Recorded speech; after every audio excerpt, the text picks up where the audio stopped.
Estalo a sentir. Estás achegando.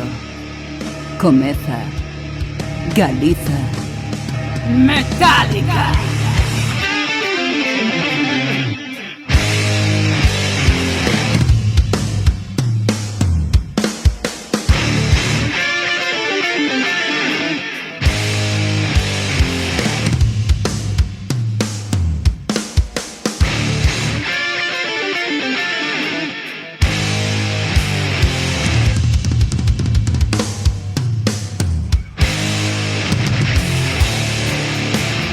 Moi boa, son Pati Castro. Estou encantada de estar contigo outro día máis.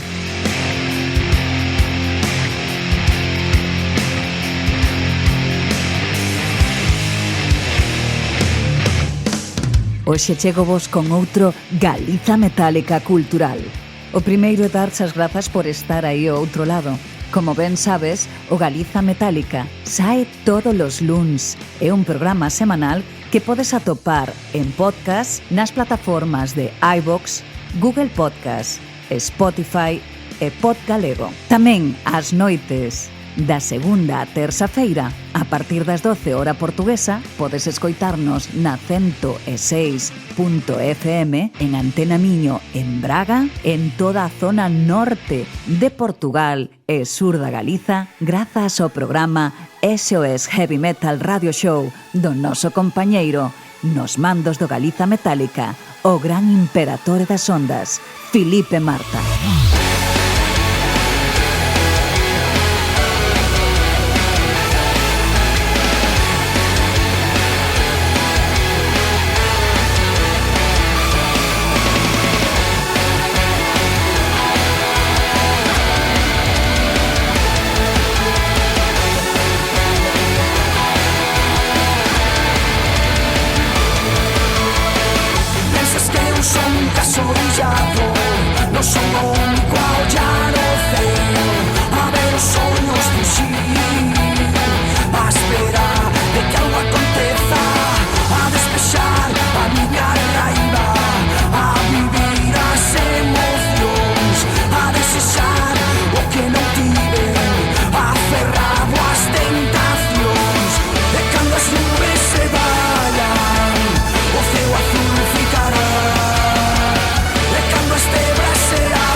primeira das seccións vai a ser a dedicada á cultura metal galega. De man de Roucosón, traio-vos o que unha pequena referencia á historia da cultura metal galega en galego. A historia do metal en galego.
Moi boas, estou aquí para falarvos sobre a historia do metal en galego da man da reportaxe que Jacobo Mouriño, na Roucosón, fixo para poder informarnos e afondar sobre os comenzos do metal galego. Nesta serie de pequenas pílulas de información, trataremos de poñer en orde unha historia que apenas foi contada. Se ben Xudez Clash, que foi a banda da que falamos na outra ocasión, foi unha banda coruñesa que a que pode presumir ter sacado a primeira canción de metal en galego nun LP, houbo nesa época un grupo de Vigo que foi non menos crucial. Falamos de Desvirgators.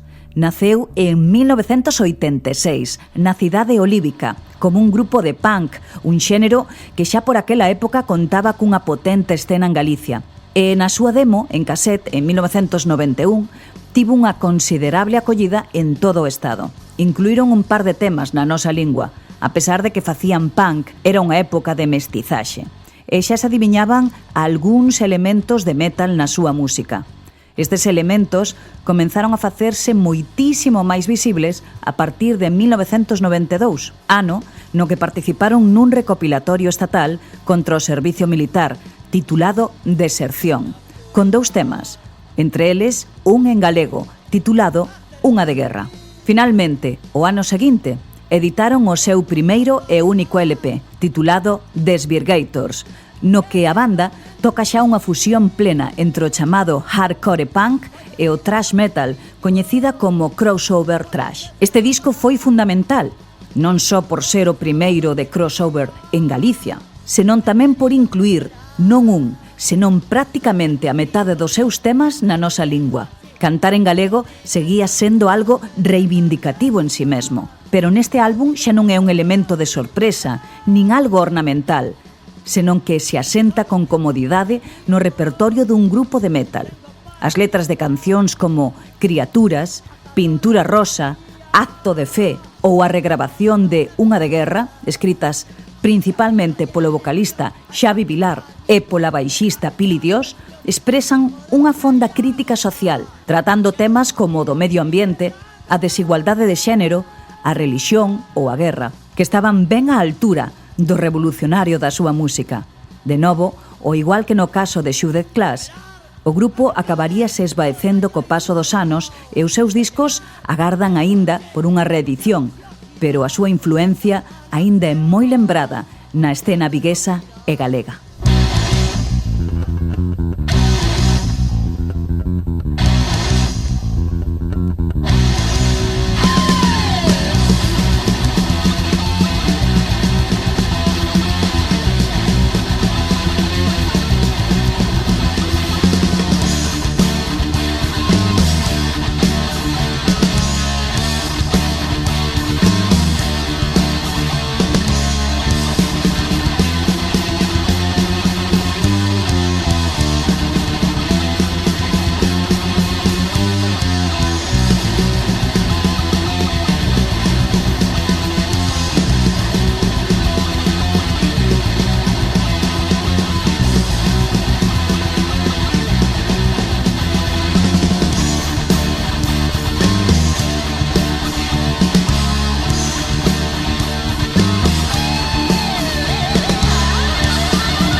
Estoy raro en mi piel. Noche es alma y no la puedo ver. Voz es alguien, voy a refugiarme. Luz es muerte, que espero un día más. Oigo hablar mis pensamientos y alguien más los oye. Soy el único y el peor. Si me ataco, soy mi defensor. Me persiguen las miradas. ¿Qué les pasa a los demás?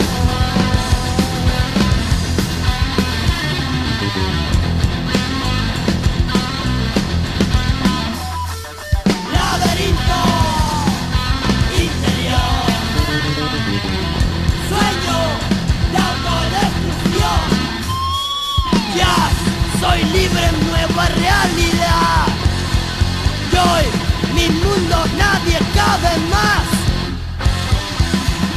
Las paredes que se encogen brillan más mis ojos.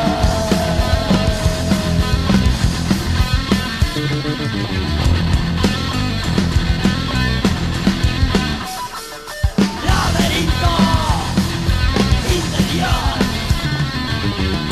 Sueño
sección de literatura Galiza Metálica.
Olladas petras seguen a espreita testemunhas mudas de madrugadas maltreitas.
Ola Pati, que tal?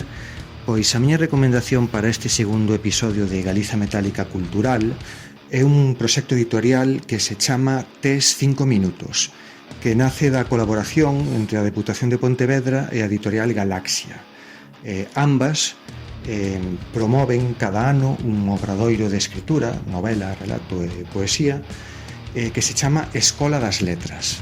Entón, entre as alumnas e alumnos desta Escola das Letras, que se fai dende o ano 2020, pois hai unha escolma, non, dos mellores relatos e as mellores poesías que acaban publicándose nun volume que serían estes que se titulan Tes 5 minutos. Teríamos por unha parte o Tes 5 minutos volumen 1, publicado no 2021, con 37 participantes, nada máis e nada menos, 127 páxinas, e despois temos o volume 2 que veu a luz no 2022 con 27 participantes, 92 páxinas. Estes dos volumes, o 1 e o 2, xa están disponibles para ler, bueno, para mercar en xeral, en librerías xerais de todo tipo. Despois teríamos un terceiro volume que está a piques de sair, vai sair a finais, está programado, bueno, para presentarse a finais de abril deste 2023. Ademais, neste 2023 dará comezo xa, non falta basicamente nada, o 1 de marzo dará comezo o cuarto curso desta Escola das Letras, durará ata outubro. Entón, bueno, agardamos que deste cuarto curso saia o cuarto no futuro, non? No ano 2024, que saia o cuarto volumen. E nada máis, esta é a miña recomendación. Basicamente pareceme moi interesante a colaboración da Administración Pública, neste caso a Deputación de Pontevedra, coa editorial Galaxia, unha gran editorial a nivel galego, para facer este proxecto non tan colaborativo, no que se dá oportunidade ás alumnas e alumnos, algúns xa con experiencia previa, non, na escritura, pero outras e outros non, sen ningún tipo de experiencia previa, e dáselle a oportunidade de publicar por primeira vez. Vemos no volume 1 e no volume 2 vemos que hai participantes que repiten, o sea que publicar nun volume non exime de que saias no seguinte ou noutros posteriores. Tamén pareceme moi interesante o formato, non? Moitos participantes con moi poucas páxinas cada un. Estamos falando de microrelatos, relatos moi curtos, poesía, pero compendios de moi poucos poemas, a veces un só poema, a veces dous, a veces un microrelato dunha carilla. Entón é un libro moi abarcable, non? Moi asequible, inda que non sexas unha ávida lectora, pois podes enfrontarte este libro perfectamente, non? Antes de dormir cada día, pois colles esos 5 minutiños, non fai falta máis. Os relatos máis longos destes dos volumes rondan as 10 páxinas, son moi curto, léense moi rápido, están todos en galego, e é moi interesante, non? Porque esa pluralidade de participantes dache ese crisol, non? Esa diferencia de estilos, de ideas. Hai cousas moi boas, inda que sexa xente que suponse, non? Que acaba de, fai esta escola, fai este curso, este obradoiro de escritura, e publican estes pequenos relatos, pero hai cousas moi interesantes e cousas moi boas. Iso tamén parece digno de mención. E por último, como xa dixen, é un libro moi doado de atopar, moi doado de conseguir en calquera librería, xa sexa pequena, xa sexan grandes superficies. Está detrás Galaxia, por suposto, así que, ten unha distribución ampla, podese conseguir tamén por internet. Así que nada, esos 3 factores son os que me decantaron por recomendalo, non? Neste segundo episodio de Galiza Metálica Cultural. Así que nada, agardando a que saia agora en abril o terceiro, para botarlle un ollo, para ver tamén que novidades, que participantes repiten, cales son novos, o que poden aportar, o que nos queren ensinar, non?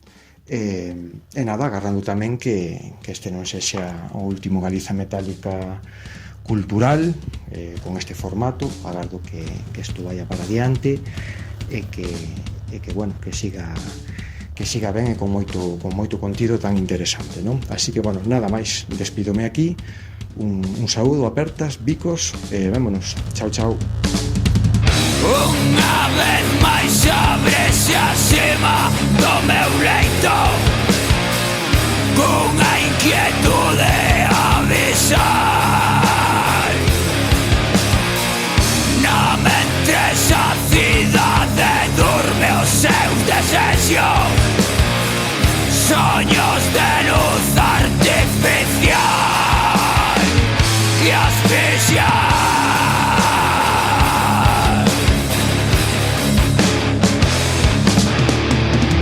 Mantense acesa a fría chama do insomnio. De novo teño que soportar os grosos muros levantados polo silencio que apenas deixan respirar, que afogan.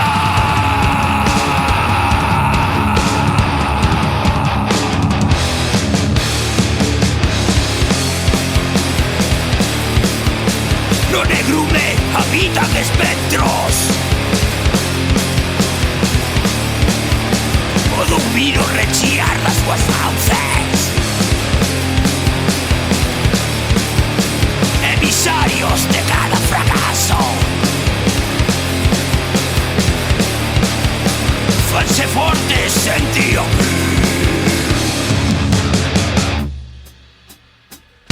Hubo un tiempo en que las noches eran para dormir, soñar y despertar sin temores. Seguiremos despiertos hasta que amanezca. Esta hora es la peor. La llaman la hora del lobo. Dormidos tendríamos pesadillas y despiertos tendremos miedo. Expúlsame da túa soidade, co aroma da túa esencia, atoparás as raíces da verdade. Se te asomas ao abismo da fenda, a pesar dos pesares pasados, malia que a mágoa arraste algúns días, o orballo sobre a hora do lobo segue a lamber o sal das feridas. Como unha musa díspese un segredo que xermola a cotío, devagar das incertezas dos meus febreiros, da única dúbida do teu verán, do acibeche da prata do cabelo, que indomable busca os dedos sucar, do azo incansable deste anhelo, que digan que un lustro non deixou de berrar. Morrerei un pouco menos mañá, se traes o cogo prendido da túa man. Acubillados no verte da calma, sentindo o bico invicto da madrugada. Escolleremos o camiño incorrecto, Coas facianas sorrintes contra o vento, que a vida é un oasis cercado. en embargante seguimos soñando.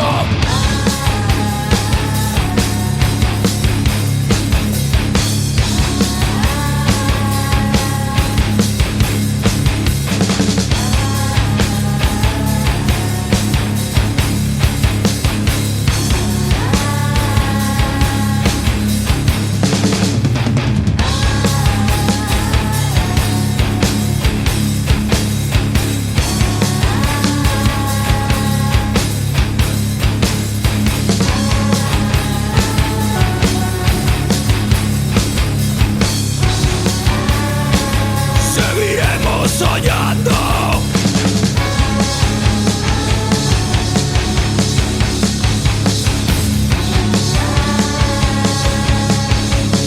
Seguiremos soñando.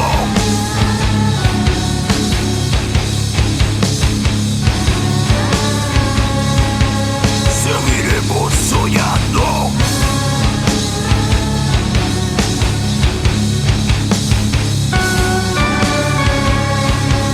Seguiremos soñando.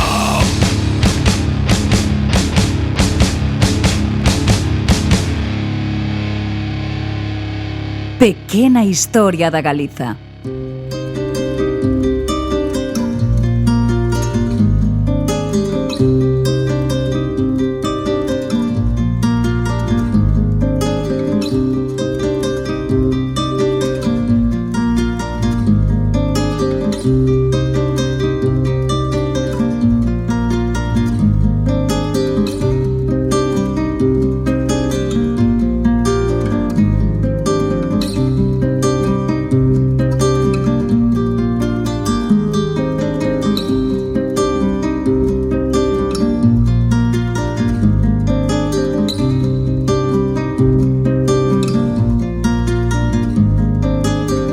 Hoxe imos a falar dos galaicos, como falamos na anterior pilula de información, dos oestrimios ou dos aefes. Todos eles estaban asentados dende a Edade de Bronce, é dicir, dende antes dos 600 a.C., na zona que agora mesmo conocemos como a Galiza. Esta cultura refírese á primeira descripción xeográfica. Os aefes superpuxéronse, adaptáronse bastante ben, e foron os celtas os que se acomodaron, e a súa influencia foi, na maioría dos casos, tardía e esporádica. Dita poboación autóctona máis antiga conservou a súa destacada personalidade lingüística e cultural, e tamén supo intercambiar aspectos culturais coa civilización céltica. Hubo un verdadeiro troque de costumes e de coñecementos. Nesta época prodúcese un rápido incremento da poboación debido aos desplazamentos dende a meseta, grazas ao clima atlántico, con un grado maior de humedade.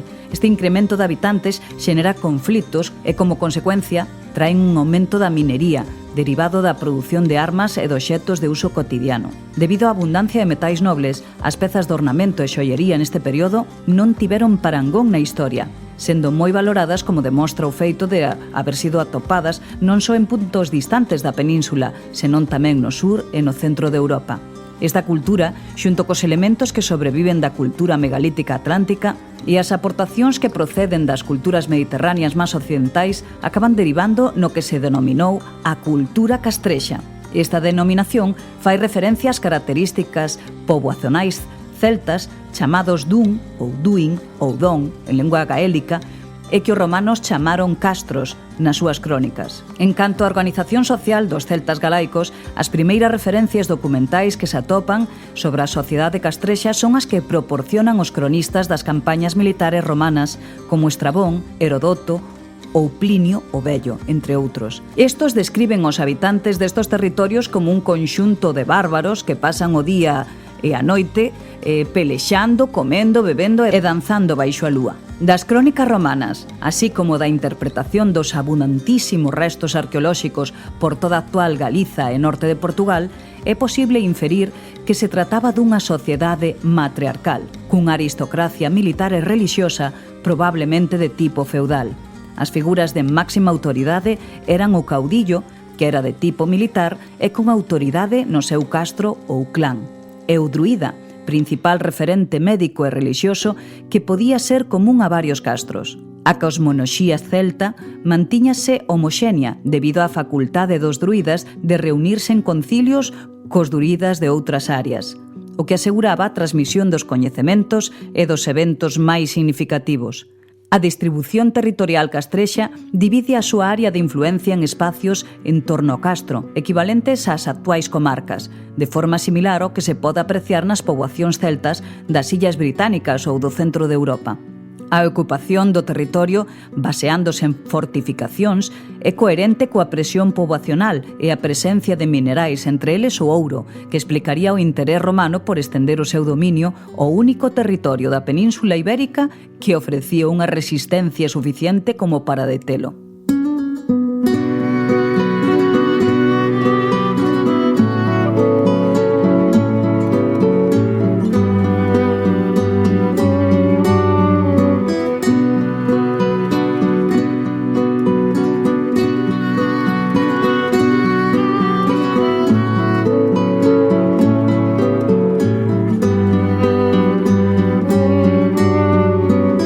Os primeiros castros apareceron xa no siglo VIII a.C.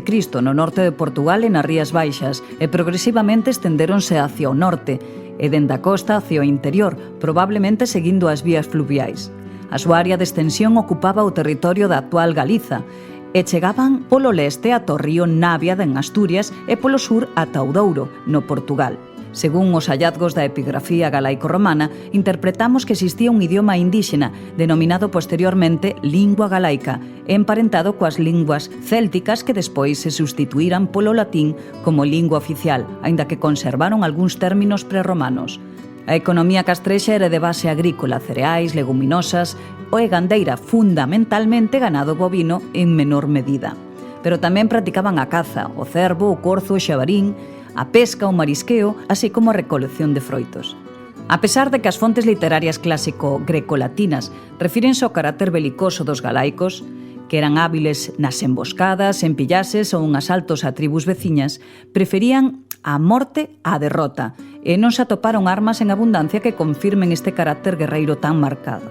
A relixiosidade dos habitantes dos castros era moi intensa.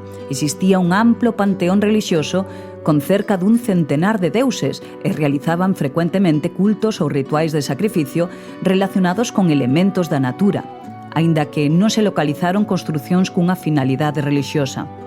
Entre as divinidades autóctonas encóntranse Cosus, deus da guerra, Bandua, deus da guerra e protector da comunidade, e Navia, deusa dos ríos e dos vales.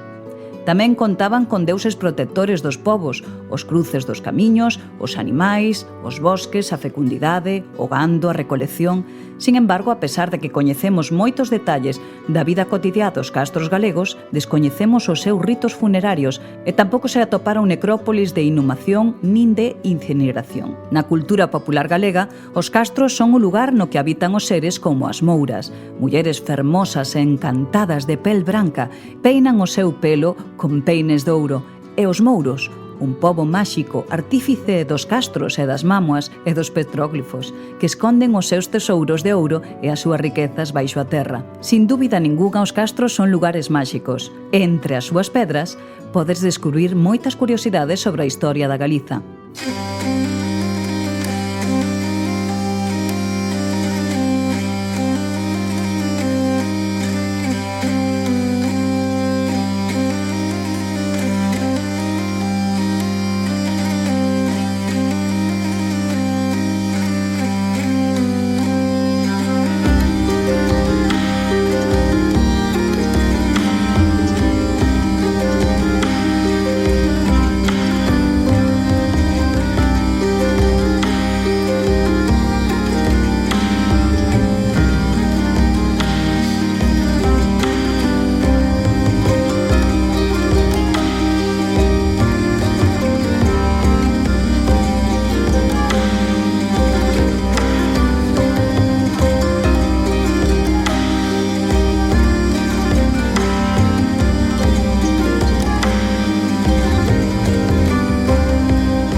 Reseñas para audiovisuais de Galiza Metálica.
Hoxe veño vos a falar dun documental moi interesante que se non vestes, estades xa tardando en velo.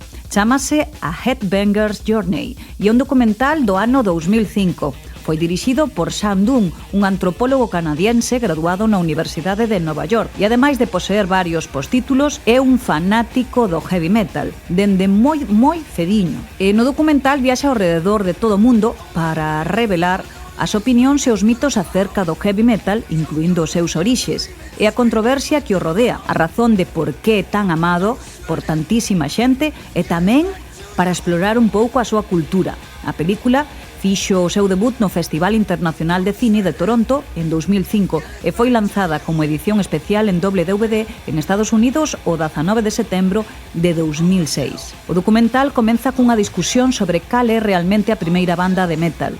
Despois procede a discutir os rasgos e os autores de algún dos moitos subxéneros do metal, incluindo o black metal, o thrash metal, o glam, etc. Dunn utiliza unha árbore de xéneros, un organigrama, para documentar e ir explorando as diversas subxéneros do metal a través da película. Un dos segmentos máis importantes é o viaxe que realiza o festival Wacken Open Air. As entrevistas máis destacables inclúen a lendas como Ron James Dio, Bruce Dickinson, Glenn Lee, Alice Cooper, Lemmy Kilmister, Tommy Yomi, ademais de moitas máis entrevistas e cuestións interesantes para todos aqueles que amamos o heavy metal.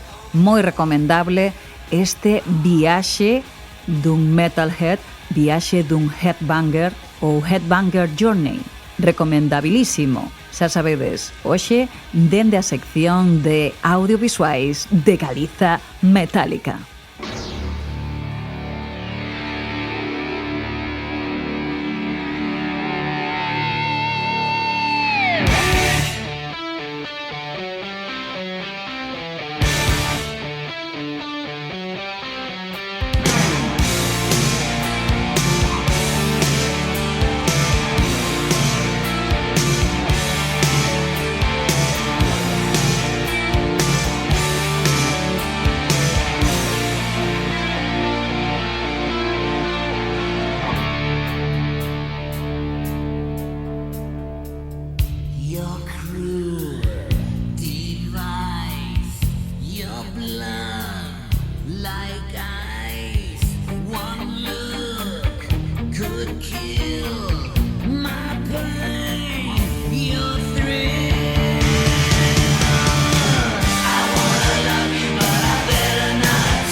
Your poison running through my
Ola, son Ari, teño 9 anos e vouche aprender sobre heavy metal. Ola, son Aldara, teño 11 anos e vou vos aprender máis sobre o heavy. Hoxe imos a falar sobre unha das primeiras bandas de heavy metal, Judas Priest. Judas Priest é un grupo británico. O primer vocalista que tiveron chamábase Alt Atkins. O seu segundo vocalista e máis famoso foi Rob Halford. E o seu terceiro vocalista que os acompañou durante un tempo chamábase Ripper Owens. Como ben dixeron Aldara e Ari, Judas Priest é unha banda británica de heavy metal fundada en 1969. Al Atkins, que era de Birmingham, escoitou nun bar a un grupo, Framed. Nel estaban Kaka Downing, Ian Hill e John Ellis, cos que empezou a formación dos que serían os primeiros Judas Priest. Mais, despois dunhos anos de non ter ningún tipo de compensación económica, Al Atkins deixou a banda e pasaron a entrar a formar parte dela Glenn Tipton, Rob Halford e John Hinch. Despois de sacar adiante Rock and Rolla, viñeron grandes discos como Sad Winds of Destiny, British Steel, Point of Entry e máis tarde as producións de Screaming for Vengeance, Defend the Swordfight, e en 1990 sacaron o seu disco máis coñecido, Painkiller, que contou co que foi a toda agora o seu batería, Scott Travis. Tamén durante unha época e por culpa da súa condición sexual, Rob Halford, o seu vocalista, marchou e tiveron de reemplazo a Ripper Owens, cos que sacaron Jugulator e Demolition. Mais voltaron a reunirse no 2004 e en 2005 lanzaron Angel of Retribution, que logrou moi boas posicións nas listas mundiais, e 3 anos máis tarde publicaron o doble disco Nostradamus. En 2014 sacaron á venta Redeemer of Souls, que é a primeira produción sin un dos seus guitarristas máis míticos, Kaka Downing. Judas Priest é considerada unha das bandas máis influentes do heavy metal. Judas Priest foi quen puxo de moda o cuero e as tachas no heavy metal. Moitas grazas! Ata o próximo Galiza Metálica Cultural. E seguide metalizando a rapazada.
Moi ben, xa chegamos ao final deste especial Galiza Metálica que, como ben vedes, é un pouquiño máis curto e ben cargado de cousas diferentes. Galiza Metálica é un programa en podcast que podes escoitar nas plataformas de Spotify, iVoox e iTunes. E tamén podes escoitalo todas as noites en Antena Miño na 106 FM de Braga nas noites da segunda á terza feira ás 12 hora portuguesa, no programa SOS Heavy Metal Radio Show, unindo sempre o underground galego e portugués. Moito obrigada a todas as ouvintes portuguesas e ata moi pronto. E recorda, vai aos concertos, merca música e fai o posible para que Galiza siga sendo metálica.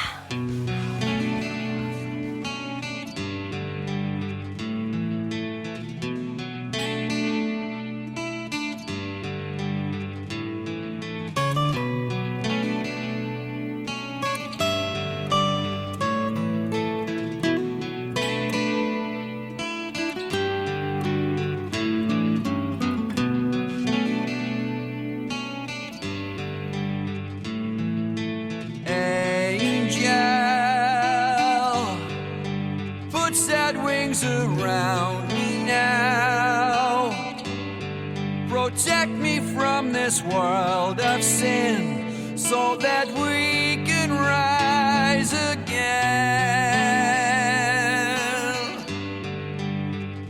Oh, angel,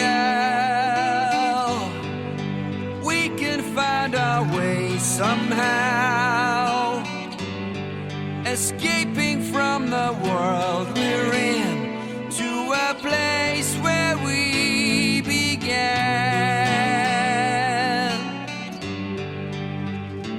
And I know we'll find a better place and peace of mind. Just tell me that it's all you want for you and me. Angel, won't you set me free?